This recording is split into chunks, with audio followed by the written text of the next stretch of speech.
What's going on? A bit of a different to the pod than usual is currently like 12:20 ish Saturday. Arsenal commentary was earlier today.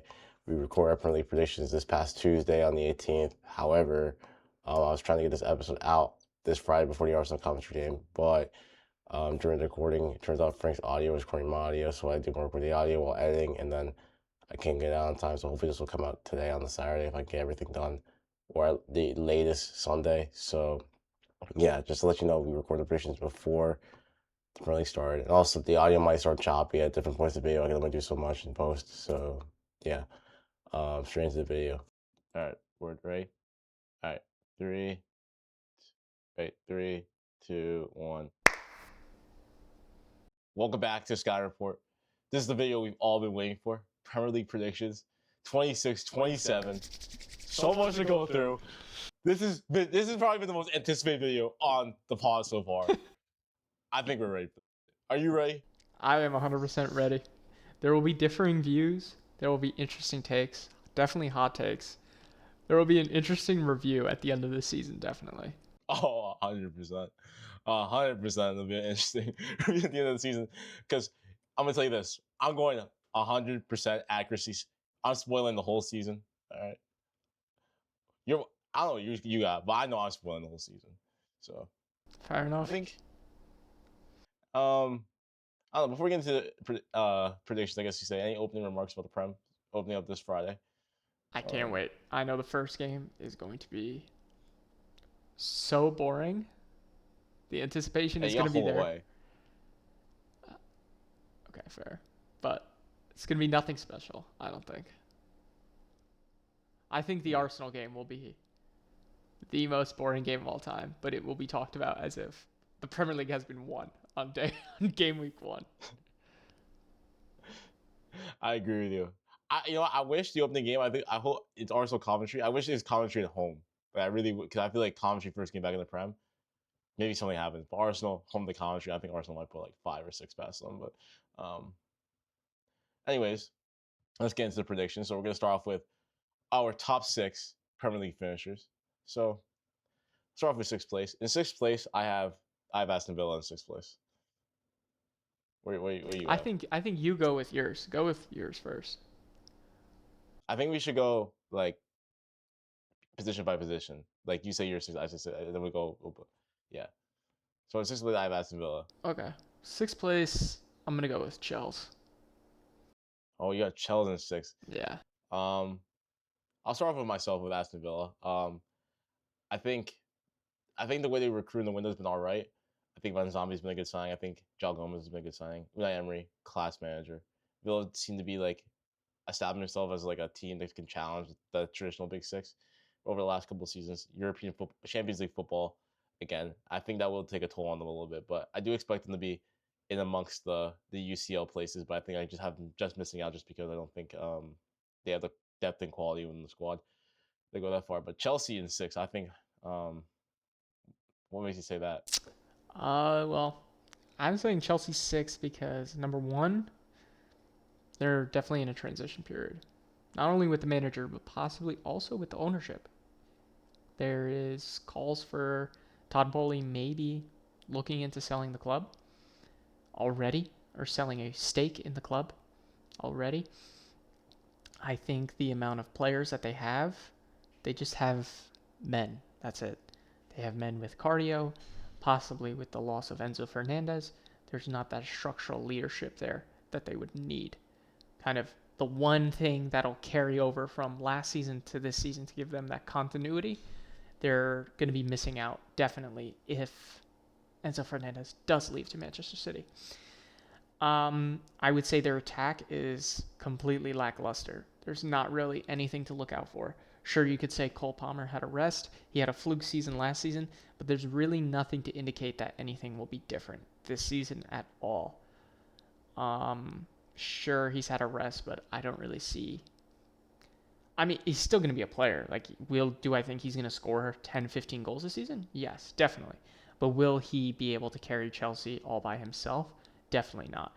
And again, also the loss of possibly Pedro Neto as well could be a major factor in this. We're also looking at Xabi Alonso, who plays with a 3-back. We've seen many, many times before that any Premier League manager who plays with a three back does not succeed. Does not succeed very I well. survived that run. I Yeah, survived that run. but he does not succeed very well in the Prem. Usually, when you have a three back, you're missing out in the midfield core. And I think in the Premier League, especially, unless you have a Rodri, let's say an imaginary team, a Rodri and a N'Golo Kante in the midfield, two pivots who can cover the entire field and distribute the ball very well, you're going to be kind of on the back foot constantly with the uh, overload in the midfield. So that's why I'm choosing Chelsea in sixth, because all of those things, as well as their goalkeeper, is absolutely horrendous as well. Okay, I think those were some valid points. I got Chelsea somewhere else, so I won't dive into my opinion too much into Chelsea. But I agree with most of what you said. I think again, you said the loss of Enzo Fernandez is still on the cards. That could potentially be a huge loss for them. Pedro Neto, I don't really rate the guy if I'm being totally honest with you, but I don't think it'll really be a huge loss for them. Like you said, the three back thing. I think the three back thing is interesting. I think there's been times like you said, we've rarely seen it work in the Premier League. The last time I can really think is maybe Antonio Conte when he won the Premier League with Chelsea uh, about 10 seasons ago. Maybe you could say pals of Glasner.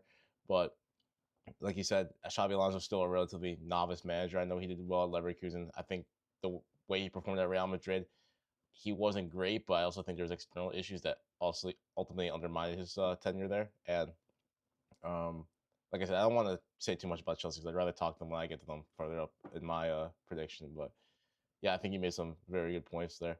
So in fifth place, I have Spurs. Wow. Yeah, With Roberto De that is a big Spursy. take. This exactly Roberto De Spurs. I have Spurs in fifth. Yeah, let's talk about that. Let's debrief that. That's crazy. All right. The reason why I have Spurs in fifth, I think last season, you saw not the last season, but the 2 seasons prior when you saw Spurs win the Europa League. I think that really salvaged the season, and you can argue it maybe papered over some crack. Well, it did paper over cracks because ultimately Spurs finished 17th back-to-back seasons. But I think going into like that season, for example, you thought Spurs maybe would be rejuvenated with the fact they have UCL football. They kind of avoided, you could say, their disaster season in the league, and they got rid of Ange. Thomas Frank was coming in. I think on paper made some decent signings at the time, but um, like I said, I think ultimately you saw Spurs they're unable to battle being in two competitions. You saw their UCL form was very good, but in the league couldn't buy a win. I think De Zerbi has stayed the ship, especially towards the tail end of the season. Although there were times where it was very serious and Spurs can go down. I think the last couple of run of the game, I think De Zerbi really steered them clear from the relegation zone, relatively, you could say fairly convincingly. And I think the signings they made, I think, have been statement signings in the likes of Sandro Tonali, Mateus Fernandez. Um, who else have they signed? Van Hecke.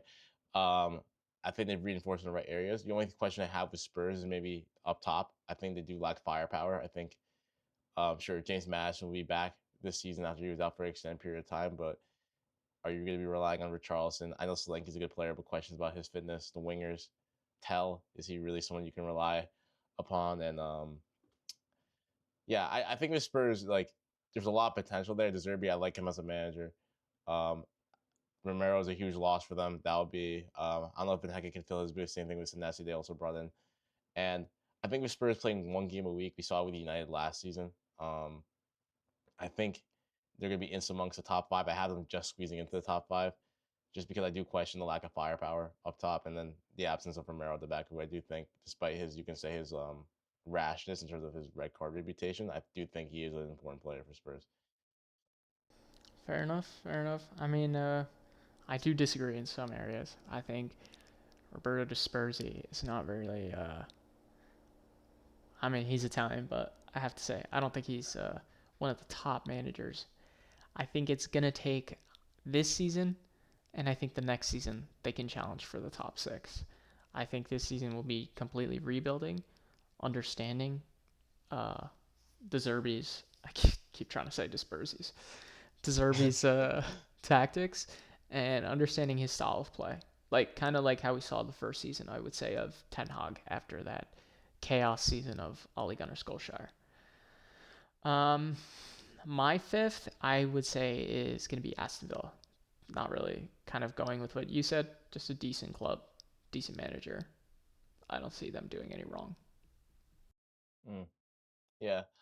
Going back to what you said though about like Spurs, just like you think it's a rebuilding season for them. I think you could have said the same thing about United last season, where you said like United finished what like 16th, 15th in the league, and you would have thought maybe they would have like been pushing for like a mid-table position, ultimately maybe like the edge of Conference League, but they pushed all the way up to third. So I do think Yeah, it is possible but from I think United signings are more powerful. I think it's different just because of, again, not everything is black and white in football or anything in life, but I think United signings were more concrete and they added more dynamism to the attack. Whereas the Spurs signings are really just laying the foundations, such as adding Tonali as a six, Van Hecke as a center back. Who else did they sign? uh, Fernandez. Mateus Fernandez as an attacking midfielder. You know what I mean? These are the foundations that United already did kind of have at that time with the likes of Lenny Yoro, which they brought in. They had Harry Maguire. They had Lissandro. They had a good, decent substitution of center backs already.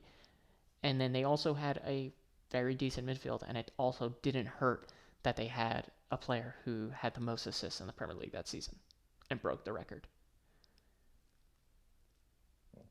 Fair enough. All right, I guess moving on to the top four. So in fourth place, I have City in fourth. I was gonna say the same exact thing. I have City in fourth. Okay, because I think up until just for context, you were supposed to record this yesterday, and in my original prediction, I see in second place, and in one day's time, I lost confidence. I lost confidence because for me, let's talk about the Community Shield. Okay, we can talk about the Community Okay. Shield. Like I don't want. I think some people are overreacting to that. Like ultimately, like it's a lot of players, like especially Holland, like his first game back. A lot of players had one or two preseason games under their belt. I think Arsenal, well-drilled team. This is the first real time we see Maresca in a competitive game, so I'm not really gonna take too much away from it in terms of warning signs going into this season. But I just think with City, you're looking at a team like again, like I said, you'd be transitioning under a new style of play with Maresca. Still trying to find the rhythm. What's their best team? I think the transfer window for City has been extremely underwhelming. Elliot Anderson, um, like he is a good Premier League player, but can he really make the step up into a Manchester City team that's where the expectation is to win everything? I'm not sure. Buwadi, who's been in the final stages for the last month, apparently. Um, he's a £100 million player, 18 years old. Are we really gonna expect him to pull up trees in the Premier League? I doubt it. And the loss of Rodri is a huge absence. Like the amount of stability Rodri leaves. We lost other leaders like Bernardo Silva and John Stones, even though you could say, definitely we're on the decline. We're definitely leaders in the locker room. And I think you just fail to replace important, like there's been no statement signing from City. Like Elliot Anderson, sure you could say the money, like, or same thing with Boadi, 100 million, but I don't really think these are signings that really move the needle. And Nico Gonzalez potentially out the door. Reinders out the door after one season, which for me is a surprise, given the fact that I think there were glimpses of Reinders, and this is a player who had a fantastic season with Milan 2 years ago, and to give up on them after one season, I think is rash.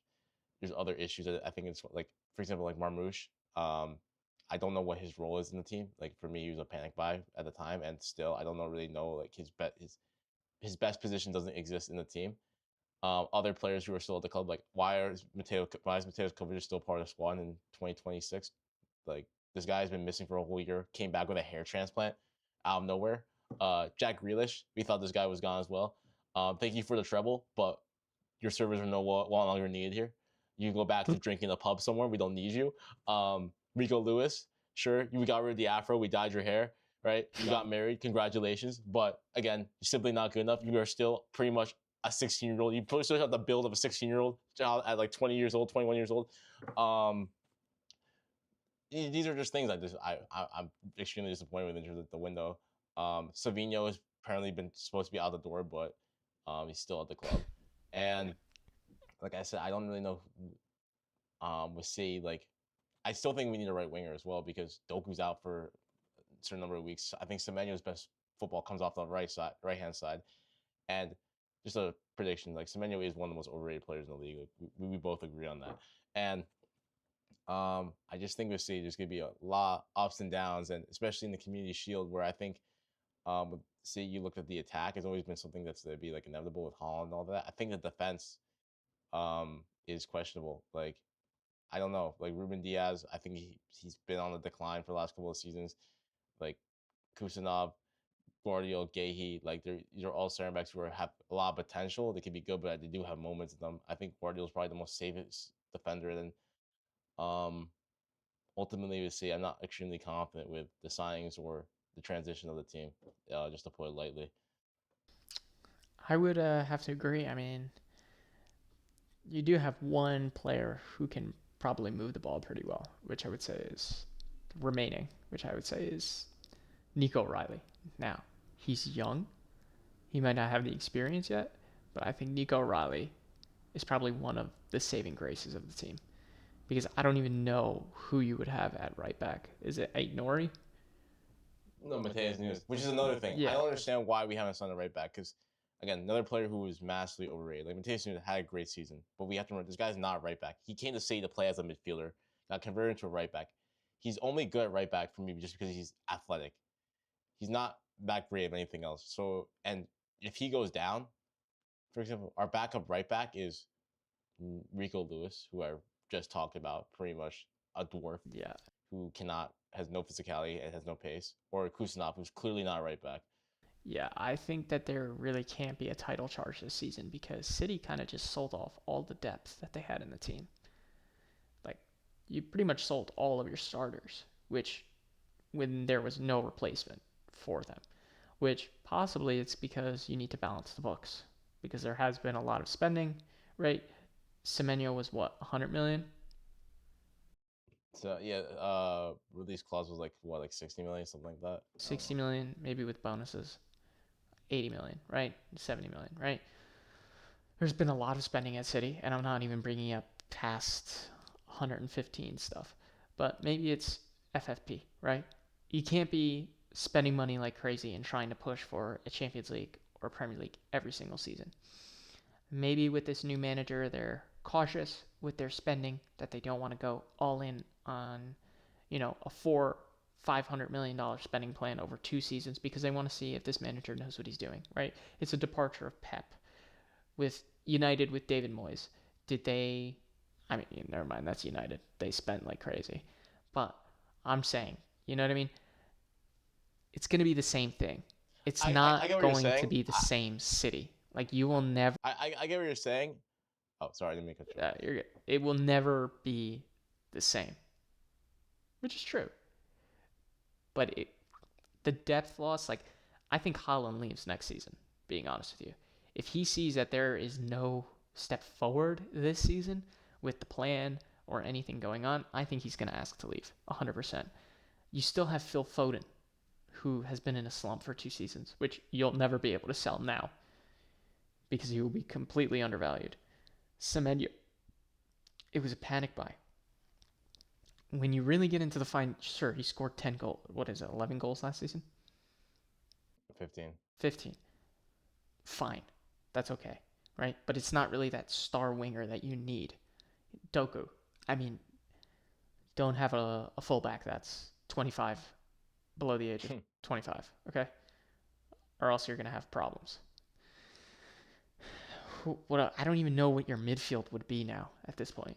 That's what I mean. I think our midfield is completely destroyed. I like to just touch back on your other point with the spending. Yeah, say they spent a lot in January, so we're not really. I think on paper you could say like we're not expecting to have a big summer, but you are spending 112 million on Elliot Anderson, followed by 100 million on Buati, and then potentially 120 million on Enzo Fernandez. So I I don't could think be there's wrong balance with in the that. books Yeah. in terms of backing the manager, like Enzo Fernandez. If we were to sign Enzo Fernandez, that's clearly a Maresca signing. We were linked to Pedro Neto for 80 million. That's clearly a Maresca signing. Malo Gusto, clearly a Maresca signing. So, um, I don't know what deals are going to be finalized by the end of the window. I hope actually none of them happen because none of those players I think are at the level. Well, I think Enzo Fernandez is a good player, but I don't think he offers anything to this team that we don't already have. For me, Enzo Fernandez's best position comes maybe at the 10 where he can crash the box. but in terms of him being a player who can like control the tempo of the game or being great out of possession, I don't really think Enzo Fernandez is all that. Um, and like I said, you look at the midfield; it's completely revamped. You have no experience in the midfield.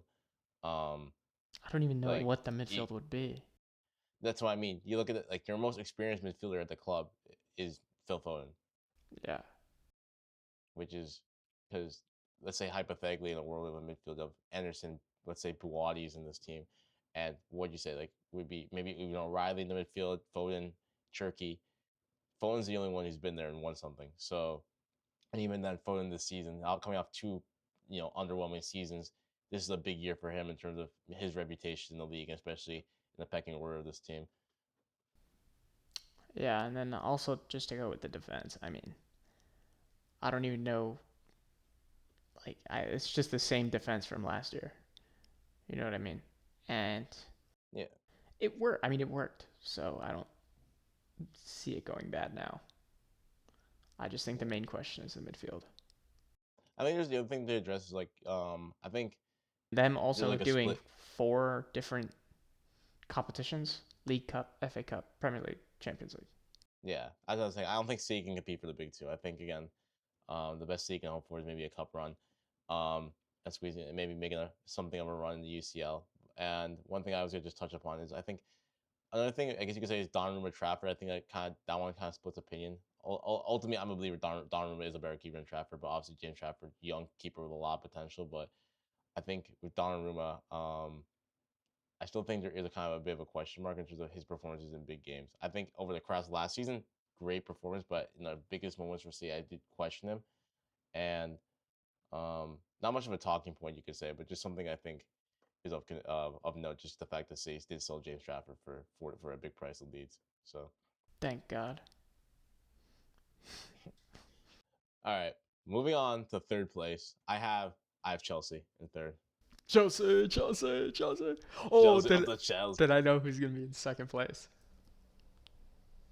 You don't know. There's a couple teams you haven't said. There's still 16 other teams that I haven't said. They're just in the league. Who knows? Maybe Hull City. Maybe Hull City can do something this year. Who knows? So I have Chelsea in third. You already talked about Chelsea. So I'll get my take about Chelsea. I think with Chelsea, this is a team that I think has a lot of potential. It depends on if they can realize it. I think I do like Morgan Rogers as a player. I do think they'll be a very fun team to watch, like a front trio of Palmer, Rogers, João Pedro. I do like Xabi Alonso as a manager. Um, I do think they've kept a good core of their players. Like Caicedo will still be there. Um, you questioned Levi Colwell back from injury. Enzo Fernandez will be in the midfield. Um, Signed Maxim Lacroix, solid center back. Made some other good signings. Palestra, the other guy from Rayo Vallecano. Like you said, Robert Sanchez. I think he's a very volatile keeper in the sense like you can get one man of the match performance one game and then get an absolute shocker the next. But I think when you're in someone's third, you don't have to be great if that makes sense. Like I don't think this Chelsea team might compete for the title. Maybe that's towards the start of the season, then fall off. They still have the issue of like having a lot of players in their squad. I don't really know how to offload all their players. And then in terms of Xabi Alonso finding his best team, I think it will take time. The signings of Danny Welbeck and Jordan Henderson, I think um, they kind of make sense. I don't know about. I like Danny Welbeck. I like the signing because you get someone who's who knows the league, um, experienced, good for the locker room. Jordan Henderson, I'm assuming he's just there to be a cheerleader and hopefully he won't break his arm this season. But um, I don't know. I think Chelsea are going to be a fun team to watch this year. And I think there'll be ups and downs at Chelsea. It'll be like a roller coaster of a season for them, but I do think they could make some noise in the league. Fair enough. I have in third place. I have Liverpool. That's a hot take, but I Okay. think Liverpool. Listen, you cannot play Liverpool out of the top 6. I understand they're having troubles, but come on, it's Liverpool. It's Iraola. Is a decent manager with a really good squad. They're still a really good squad. You can't say that they're not. You have McAllister, Gravenberch. Yes, they don't have a lot of depth, but they still have probably the best center back in the Premier League on their team, Van Dijk. They still have a very decent attack. Gakpo, sure, he's pretty one-dimensional. Ekatike, who's on the right? Oh, they might even be getting. They don't have a right winger. They might be getting Barcola soon. Chiesa, I guess. Yeah, but they might be Yeah. getting Barcola as well. With the addition of Barcola, they'd be a very good squad. That's why I have Liverpool as third. Okay, I didn't say Liverpool yet in my predictions, so I don't want to comment about Liverpool. So I'll comment when Liverpool comes up in my predictions. But yeah, I think he made some good points there. Again, good squad. Um, Barcola should be an exciting signing, but yeah. Moving on this, I guess second place. I have United in second. There we go. There we go. There we go. I think we both Yeah, agree there on you go. That put a United smile being. on your face, didn't it? I think we both agree on United being second. I don't know. I was thinking either second or first. I wasn't really sure. What do you want? What are you gonna say? Just for the banter, I'll say first. So I have Arsenal second. All right. All right. I'm gonna start off with why I have United second. I think a lot of people like I don't think your transfer window has been amazing. United, if I'm being honest, like I do think Tielemans and Santos have been good signings, but I still think United did a bit more. I do think the fact that United's being a bit more is now suddenly being overplayed a little bit, in the sense that I think all of a sudden people are starting to write United off a little bit too much. This is still a team that had the best form, or one, I don't know, maybe Arsenal had better form than Arsenal, but But at no, least they had joint best form. the best form. The best form. The best, okay, they had the best form Since since Carrick's Carrick's coming, yes. yeah, since it's coming The in. most Yeah. points. Sure, they won't be playing one game a week, but I do think like when you're winning games, momentum will just carry. It just comes down to if United squads can stay healthy and fit. Um, I think the biggest challenge for United this season will be the absence of Casemiro. I do think they haven't really found a natural replacement for him. Like sure, Santos and Tielemans can play where Casemiro's playing, but I do think the leadership, Casemiro, in terms of the experience, coming up with big goals and big moments, which he did a lot for United last season. I don't know either of those players can replicate that. I'm expecting the attack team will make it better for United. Whether it be Cunha, Embuemo, Sesko. I'm seeing another big season from Bruno as well. He's got to respond after that World Cup stinker. Um, and the back line for United has been solid. So I think there's a lot of like United. It just comes down to the squad depth, but I do think they are a very well-rounded team. I think the mood around the club is in the up. So I think if you're a United fan, there's a lot to look forward to this season in terms of what the squad can do. Um, and I think they will push Arsenal for the league. I don't know if they'll go all the way. Spoiler: I have Arsenal winning the league, but yeah, I do think United will put up a decent fight this season.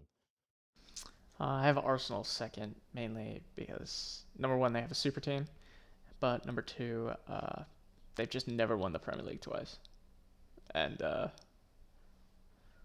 I just don't have them doing it. It's just such an Arsenal thing to do.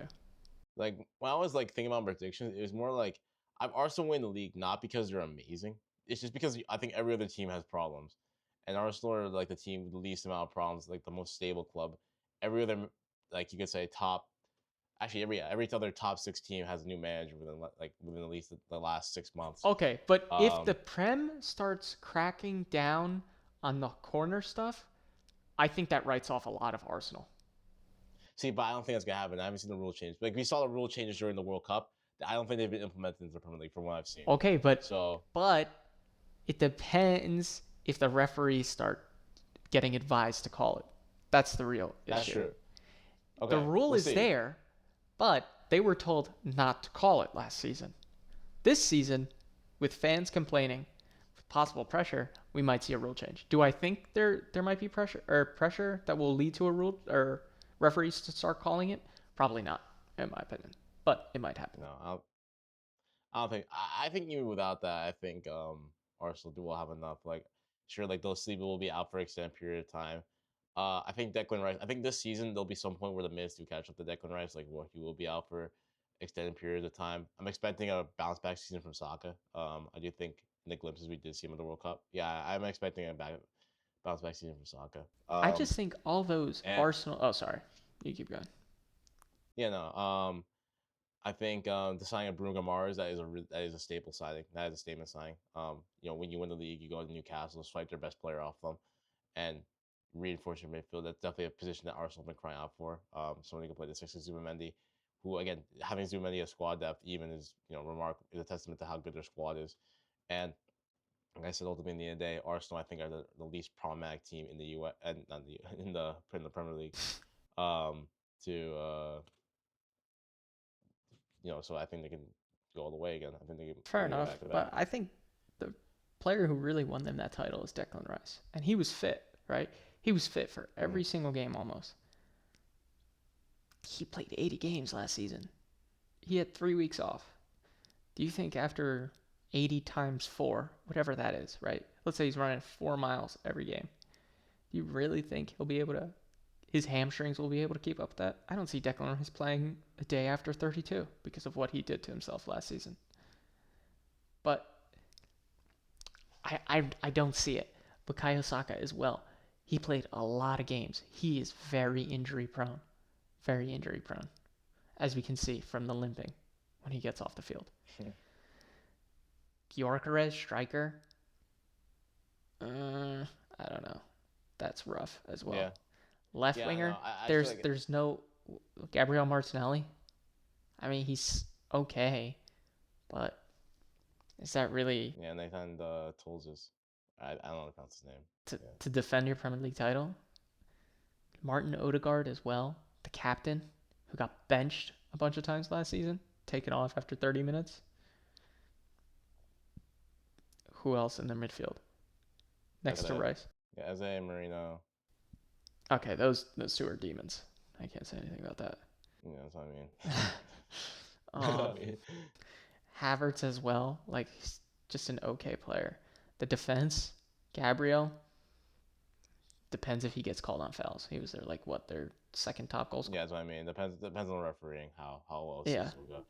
the 1 year we needed Anthony Taylor, he's not there. Yeah, retired. Jurriën Timber, I think he'll be a player to watch out for this season as well. But and then David Raya. I mean, again, same thing like the Chelsea keeper. He can either have a man of the match performance doing a diving save when he could have just shuffled to the right, acting as if he saved the world from immediate laser beam death, or he could have a complete stinker another game. That's why I think Arsenal will be second. Fair. I mean, I don't know. Like I said, I think their squad's too good. Like in my opinion, I think Raya, at least off the course of last season, is the best goalkeeper in the Prem at the moment. And um, I think again the back line solid, whether it be Timber, Gabriel. I know Sleep is out, so it'll be Mosquera, Calafiori. Even Lewis Skelly. As much as I don't like the guy, like he's a good footballer. What? And what you're not a fan of Lewis Skelly? I'm not here. If you want to shove Lewis, it, if you want to shove Lewis Lewis, Skelly, then please go for it. I'm not Lewis gonna defend Skelly, him. Lewis Um, Skelly, a good footballer is crazy. he's linked to United. Okay, he could have been playing for Yeah, Liverpool. Liverpool we, been repping Lewis we, Skelly in a heartbeat. yeah, and Carrick watched the tapes and he was like, absolutely not. Okay, we're not having a 4'5" center defensive mid. Okay, no way. But yeah, and I think Arteta just good manager. So knows the league, knows what it takes to be in a title race. So yeah. That's why you have All right. Arsenal first. Yeah, and one thing you did is I did not have Liverpool in my top six. I think their squad is extremely imbalanced. I think there's problems. We can start with the goalkeeper, Allison. As great as a keeper he is, he I don't know if he can stay fit for a whole 38 game season. Right back, you're running with Jeremy Frimpong as your only, and Connor Bradley, but mainly Jeremy Frimpong as your right back cover. That guy can defend for his life, I promise you. So he's about to get twisted inside out. The center backs, Van Dyke, as great as he is a center back, one of the greatest center backs ever graced the league. Um, he is 35. I don't know. I think there will be a. I do think we start to see a decline last season. I think it'll only be greater this season. Araujo, Barca fans are celebrating his. Imagine a back line of Araujo and Van Dyke. I like maybe they form a partnership. But I don't think so. I think again, like you guys will have like Jack K, who they spend big money on, Leo, any young center back, but still both young center backs don't know the league. Sure, they have Van Dyke, who's probably the best mentor you can get as a young center back, but still inexperienced and not just Kirkez. Um, is Kirkez, I guess you could say. Um, their midfield, I think that's where the real issues lie. I think they need to reinforce the midfield, and they haven't. You're running with McAllister, who had a terrible season last year, and you're relying on him again for another 38 game season. Gravenberch class is Grammars class. Sabaslai, again, Class. kind of like the do it all player He's their class, Bruno. but I don't think Sabaslai's a creative player. If I'm being honest, I think he could just do it all. I think he could just do a bit of everything. Fair enough. And obviously has a can on him. Florian Wirtz, I think there is a question mark there in terms of this season. This Like is a do or I am die a season believer for in his him. talent.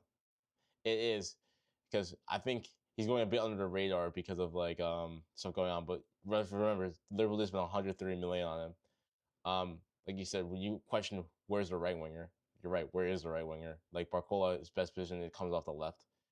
Gakpo, Isike remain at the club still. I think he's linked to Spurs. Sure, I like Engamoa. I expect him to have a step, play a significant role this season. And up top, I mean, you're coming off Isak, coming off a serious injury, extended period of time. Ekatike is out for half the season. Um, with Isak, who knows? He's gonna hit the ground running. He might struggle. We haven't really seen him fully integrated into a Liverpool team yet. New manager, and yeah, I think there's a lot of problems with Liverpool, especially towards the back line in the midfield. Fair enough. And for number 1 this season, I have Manchester United. Oh yeah. We didn't Why go do you into think that. We didn't go into that. Yeah. Time Okay. to go into Why it. do you think Carrick's Reds are going all the way? Carrick's Reds are going all the way. Number 1, because I'm biased. Number 2, we have the best goalkeeper in the league. Sen Lamens is a top What about the World Cup? goalkeeper. What about that World Listen, Cup? he's not playing for Carrick there. There's a different Zen when we play with Carrick. Right back, Mezraoui. You could put literally anybody at right back, okay? Dow. Go. Okay? Go. Definitely a creative right back.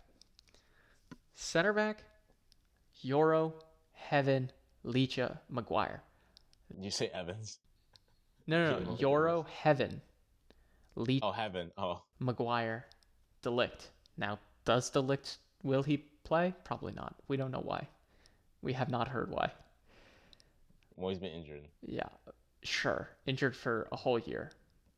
My ass. 5 center backs, that's good enough heading into a Champions League season. And they're pretty solid. Mm-hmm. I would just question whether we ever put Euro with Heaven together. It's just the fitness of the center backs. That's the only thing. Left back, we need to sign Lewis Hall. We need 2 left backs. We cannot be rocking up with 40-year-old Luke Shaw in the left back position, right?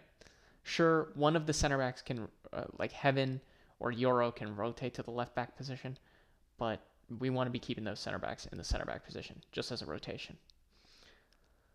For the midfield, Santos, Tielemans, Bruno, Mino, and Ugarte. 5 center mids. I would say we need maybe one more. But maybe that's January thing to think about. Because we already spent a lot of money on 2 center mids. So that's fine for right now. There's not a lot of most of the competitions are in the second half of the season anyway. So that's fine for right now. And when things start ramping up and start mattering. I would say the attack is fine how it is. You've got left wing, Cunha and Buemo can play on the left wing, right? And you have Rashford. That's a great rotation for left wingers. Right wingers, again, Cunha, Ahmad, and Buemo on the right wing. And Buemo and Cunha can basically play any one of the 3 positions in attack. They'll fit just fine.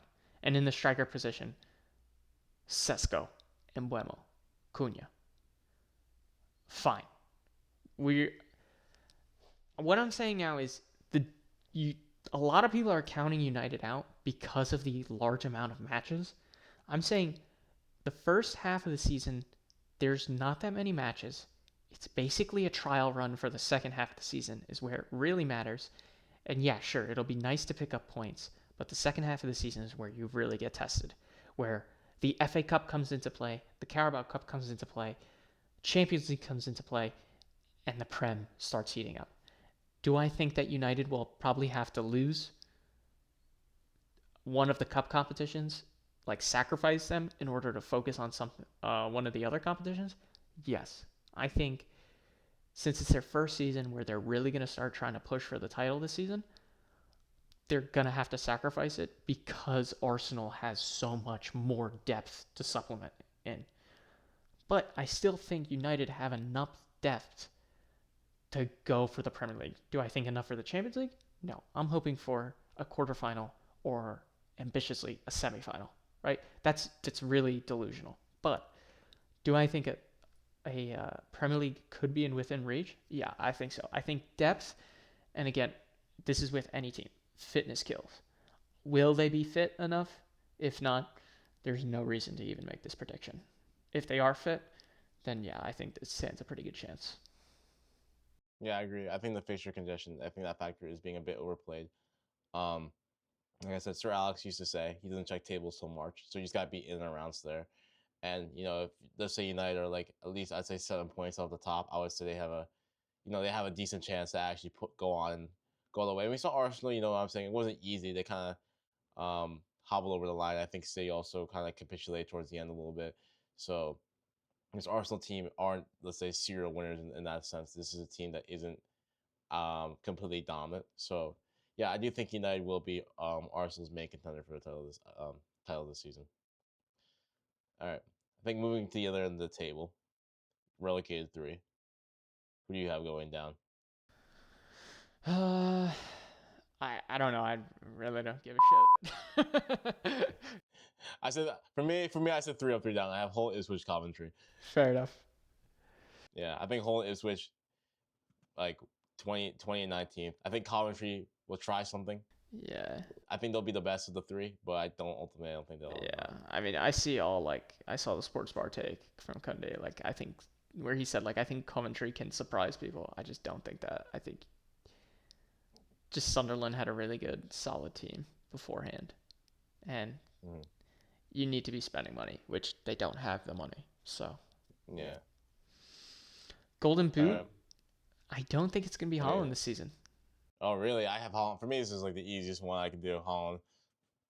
Yeah. True, he will be the main goal scorer. Bar injuries. Yeah, I mean, I think he will be the only goal scorer for Man City, but okay, I mean, I could see Haaland. I could see why you say that, but I think personally, Sesko. Fair. I think it'll be there. Who do you have for best player? I don't know. I don't really.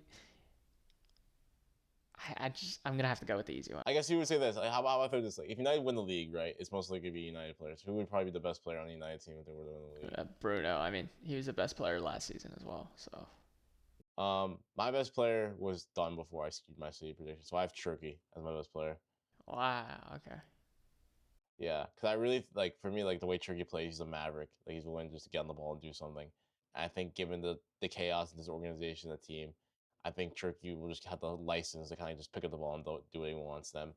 I expect him to take a step forward this season, especially in the Prem. He had a good season last year, and I think I only expect him to continue pushing off that momentum off last season.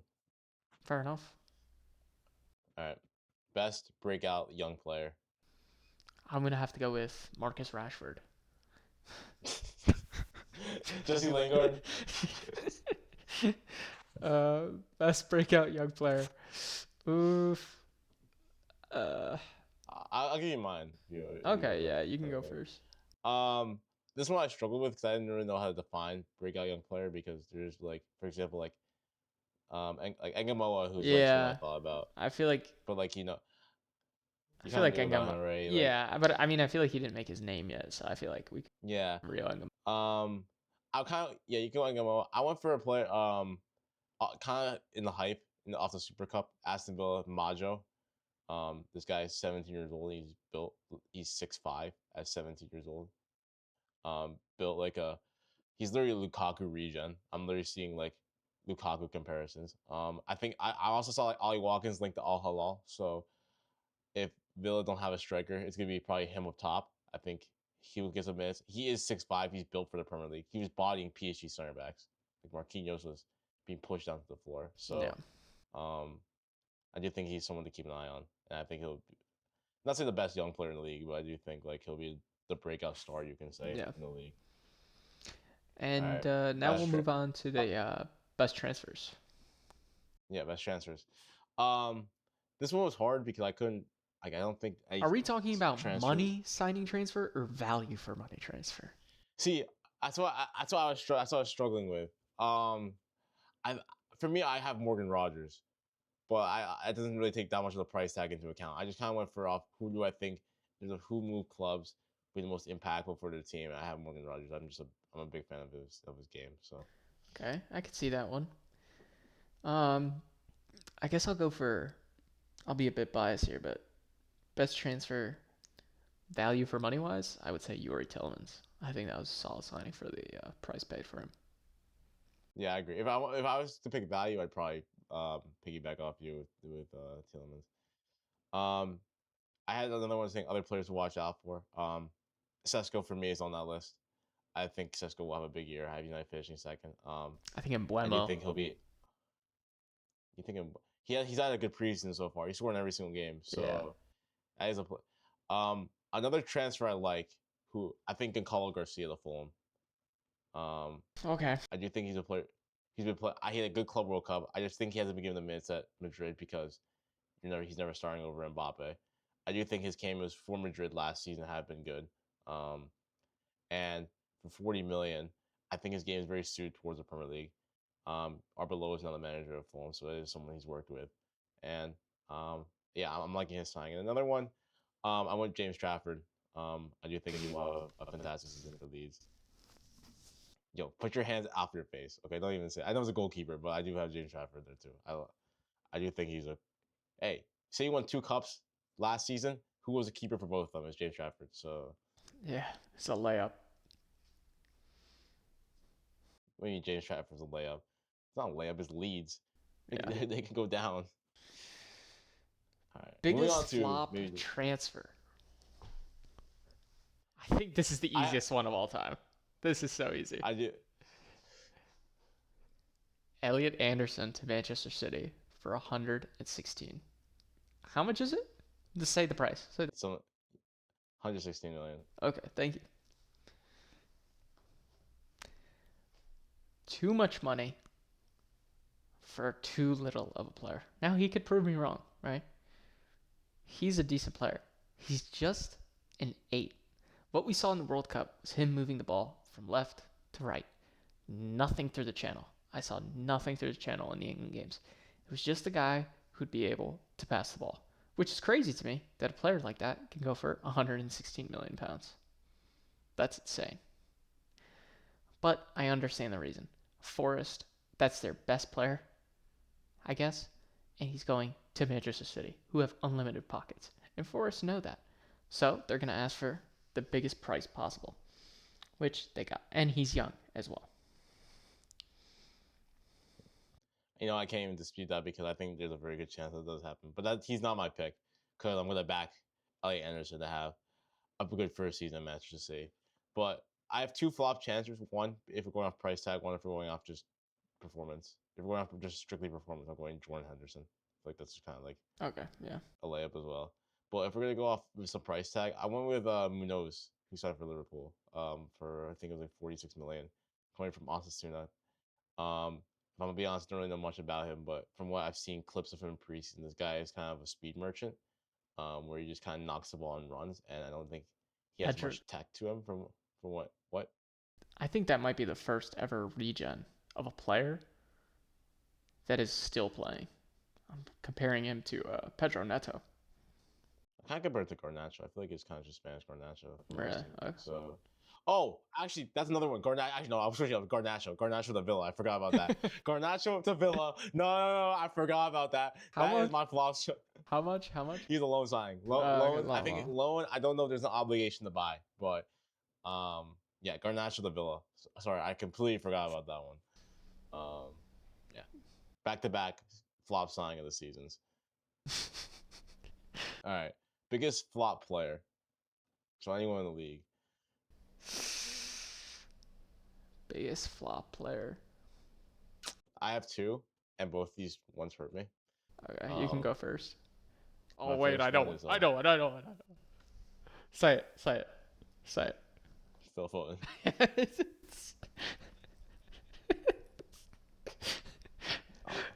We really needed to end D6 on this pod. Talk about this. I'm sorry. I'm sorry. I'm sorry. We got our friend out here, big Phil Foden believer, and D6. I'm sorry. I'm sorry, but um, I'm selling the stocks on Foden. Like I just think lack of consistency. I think with the change of Maresca, like with the change of team, like where does he really fit in? Like, um, you want to say his best position is centrally, but still, I think there is a question mark. You could say again where his best play position is, whether it be more advanced, even maybe he has an eight. And what Foden's 26, and we're still having those kind of debates about his game. 2 off seasons, and sure he had a summer off, and maybe don't he'll enter the season a lot fresher. But he did like last season. He did enter the season in pretty good form, but then obviously got hit out injury, fell out of the favor with Pep a little bit in terms of getting into the starting 11, and even his cameos in the tail end of last season just strictly haven't been good enough. And I think with Foden, I don't know, I'm starting to lose lose faith, and I'm trying to run out of patience with him. So I have to agree. I've been saying this for 3 years now. yeah, I couldn't put it any better for you. So it hurts me, but it hurts ND6. Anyone. Um, the other player I went with, again, another one, I went with Florian Wirtz. Um, I don't know. Like, in terms of him fitting in the Iraola system, I'm not really sure. Like, I feel like everything would have to go through him, and that's what the team has to be built around him. I think, again, if you have Wirtz supported by a midfield of Gravenberch, especially McAllister, there's not enough legs to cover. Um, I think, I think, I don't think I had seen enough from Wirtz in the Premier League last season in terms of giving me a sign saying he could take a next step up. And I just think it's gonna be another season of Verse just unable to find his form. Like you might see like glimpses here and there, but I just think it's just gonna be probably the same as last season, where you don't really see much, and maybe you get the occasional goal or two from him every once in a while. I'd have to agree. Anyone else you want to say for flop? I think we can just lock that one in. I think we can. I guess Garnacho too, but Yeah, I'm gonna transfer, but yeah, yeah. Biggest overachievers. I went for Fulham. Um, but I think, ooh, okay. Um, for me with Fulham, I think this is a risk because I do think on paper their team looks good. It's very exciting, but I think, especially their attack, because you have an attack of Oscar Bob, Gonçalo Garcia, Kevin, and like Smith Rowe behind them. But again, especially the first three I listed, they're very young. They're still young players. There is a chance that neither of them could just click. That maybe the expectation of playing in the Premier League is just too much, especially as a starter. And but I do think if this team really realizes their potential, they could push for European positions. And I think with a lot, there's 9 teams playing in European competitions in the Premier League this season. I think there'll be an opportunity for like a team that's not playing in Europe to really um, push higher in the table and overperform. And I'm going to back Fulham here to do so. I'm gonna back Leeds simply for Brennan Anderson. That's it. Cool. Uh, Biggest underachievers. I already talked about Liverpool. They're my biggest underachievers. I I know think you have. I think Man City. That's it. I think everyone's hyping them up way too much. Yeah, I mean I see in fourth still, so for me it's kind of like um, Liverpool. I don't even have a top six. Best manager. I just went with Arteta. Michael Carrick. Fair enough. And then the first manager to get sacked. I went. I went with the Newcastle manager, Mateus Yassel. You went with Mr. I don't know Aura. if I pronounced it. Yeah, I'm going. I'm going there. I'm going with him. I think Newcastle. They've been raided this season. They lost Gordon, Tonali, Gamara's. Haven't made any I guess you could say statement signings to really replace those guys. And I just think, oh, and they lost Eddie Howe as well. So for me, like in terms of Eddie Howe, whether you think he was a good manager or not, like he did bring a lot of stability to the club in the locker room, and there'll be this is definitely a team through transition. I think it'll be hard for Newcastle to really find their feet this season. I'm gonna have to second that, but I think the first person to really get sacked, Enzo Maresca. I'm not saying that No, I because think I'm not saying that because I hate City. I'm not saying that. But let's think about it. His signings or his players are all out the window. We talked about how bad the Man City setup is right now for transfers and players and squad depth. Sure, Maresca was the assistant coach under Pep Guardiola, but nobody's Pep Guardiola. Okay? I think having Holland in that dressing room, who's going to be, you know, wanting to score, and it's going to piss him off that he won't have the same service anymore because he doesn't have a De Bruyne, he doesn't have a Rodri, he doesn't have a Bernardo Silva, he doesn't have those elite level players who can kind of control tempos of games, who really have an impact on the game whether they're on the field or not at that point that Man City has had for the past, I don't know, 10 years now, right? And I think that's really going to hurt the manager in a way that people are going to be expecting, as they always do, that the team will be playing the same type of football that they were before under Pep Guardiola, which I think is completely wrong, which all the analysts are trying to say, that they're going to be seeing a similar style. I think if you try to copy Pep's style, which the Premier League has tried to do for 10 years, you're never going to get it. It's never going to be as good. It'll be a completely fabricated copy that doesn't work, which is where how Klopp beat him. He just came up with an entirely new system, which I think if Maresca goes into the trap of trying to play the old manager's way, like we saw post Fergie at United, you're just going to see the dominoes start falling over and over and over again of just complete and utter failure until the guy can't take it anymore or the club can't take it anymore of just seeing it or the players. You know what I mean? No, I actually completely agree with you. I think if Maresca tries to replicate Pep too much, then yeah, it might backfire him on the end. I think one thing I will give Pep for is like in terms of like yes, he kept a core style play, but if you look at his city teams throughout his tenure in the Premier League, they have been reinvented in the sense of you could say look how like say he started in the first season with like De Bruyne and David Silva in the midfield. Then when City won the treble, it was like three in the back. So I think with Pep, he's constantly evolving his style of play, and from Maresca, I think to kind of if he falls into the trap saying, "Oh, we're gonna play one way, one style," yeah, he definitely could undermine him at the end of the season. And I think Maresca to be flop manager, I think is definitely like a completely valid shout. I don't. I think Maresca is a good manager. I want to back him. For me, I haven't really seen anything encouraging yet. But for you to say Maresca to be get sacked, you're kind of looking at City to maybe like be losing, like what like being around like mid table in like October. Is that really what you're expecting? Yeah, I do. It's a big manager change. I don't care what you think. Number one, there's nothing from Pep to bring back. Okay? Like Man City went fully in on if Pep's leaving, we're getting rid of his core players, right? Mm, Which yeah, could fall into two different distinctions. It could be really good for the future, but it's really bad for right now. They're going to be needing to rebuild for the next 2 to 3 years to get back up to that Premier League charging level yeah, because there's no core players that help that team at all. And like we talked about, we did a huge expose on the midfield and that there's like an amalgamation of just like a Pep midfield, but it's not really a Pep midfield. You know what I mean? Like mm, you're just missing the core tenet, which is a solid six, which they don't have.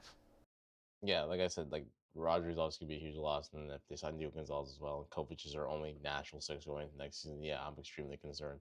But um, like you said with Maresca, I think with Pep being such a figurehead at the club for 10 years, obviously it's like almost an impossible job to replace him. But I think the City board will also be tested in terms of like how much patience they can last with managers. Like for example, I would say like Chelsea historically willing just to pull the plug on any manager and just like kind of chop and change. While like a club like Liverpool are willing to give their managers a lot more time. So with City, I'm not really sure how the board will react to, like you say, if Maresca goes on a poor spell form. Are they going to pull the plug on Maresca? Are they willing to give him time? I can't think of the last time City really sacked the manager. Like, sure, I think Pellegrini and like I can think before Pep came in, it was announced to be leaving at the end of the season, but I don't know if it was a direct sacking. Same thing with Mancini; he just kind of got up and left. So, um, it's going to be a real test to see how this board will react in terms of if Maresca goes go through like a long spell without getting a win, or maybe like ups and downs in form, and in any other club, maybe like if this was Chelsea, for example, they would have pulled the plug. United, they would have pulled the plug. Even Liverpool, Arsenal, they would have pulled the plug. So, And I think the yeah, first game is going to be the big show, right? Community Shield, fine, whatever. But I'm talking about the first real Prem game where Maresca is going to want to set a precedent for his style of play. Not only for his style of play, but also results. And I think if those two things are not met, I think there will be some conversations, let alone, if he shows his style of play but he doesn't get results, people will be even more angry than if he gets a result but the style of play is not that good. So I think no, I agree. if he doesn't Oh, sorry. just no, you're good. If I think the first game he needs to get a 3 points just to keep sanity at the club. Yeah, I think there's a lot of eyes on him. I think people are gonna be a lot like be picking at like looking at Maresca's first game with a microscope, myself included, because you don't know what you're in store for. Like the Community Shield, you're willing to kind of write that off because sure it is a trophy, but ultimately you could say it's also kind of a glorified friendly. I think not many people are really taking that one too seriously. And look, Bournemouth at home. Bournemouth are a good team. Sure, they lost Areola, but that's not an easy fixture. And um, like you said, with the style of play, like for the last 10 years, like City fans have been blessed to see Pep Guardiola play some of the best football in the league. So in terms of how City play, yes, the style of play is very much important. So you have to win and also play with a certain little swagger and flair and excitement on the pitch because it's important in terms of like what the club believes in and what the fans expect. So yeah, a lot of pressure on Maresca this season. I'll be watching very closely. Oh yeah, he'll be hate watching very closely. I hope United don't win the league, but like honestly, like at this point, United Arsenal title race, I might just turn off my TV. I might just turn off my phone. Who knows? Maybe the pot will be over by October. Who knows? Maybe Yeah, maybe it could be. Who knows? they could. Who knows? Who knows? Trust me, this season there's gonna be some episodes where we're gonna have to put a bag over the face. We're not gonna be hiding in the corner. We're gonna really. There's gonna be some grill sessions.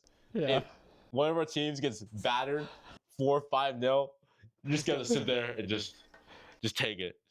I Oh know. my god. And if one of our managers gets sacked, oh my gosh, it's so over.